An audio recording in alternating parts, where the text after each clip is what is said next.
আসসালামু আলাইকুম। অনেকেই হচ্ছে যে জানতে চান আমরা যে সমস্ত ভিডিওগুলোতে বলে থাকি কাস্টমারের ব্যাগ রুমে তুলে দিয়ে হাদিয়া পাইলাম, মূলত এই ব্যাগগুলো আমরা কিভাবে তুলে থাকি।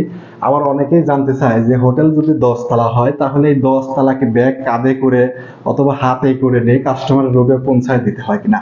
মূলত এইরকম অনেক ধরনের প্রশ্ন অনেকের মনে ঘুরপাক খায়। আমি যেহেতু আবাসিক হোটেলে কাজ করি, যার কারণে অনেকেই অনেক রকম অনেক তথ্য জানতে চায় আমার কাছে।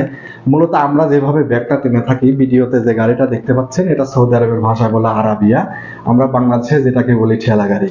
এই গাড়ির মাধ্যমে এই গাড়িগুলোর মধ্যে আমরা কিন্তু কাস্টমারের ব্যাগগুলো সাজাই, ব্যাগগুলো সাজায়ে লিফটের মধ্যে দিয়ে ওনার রুমে পৌঁছা দেই। মূলত এটা খুবই সহজ সিম্পল বিষয়।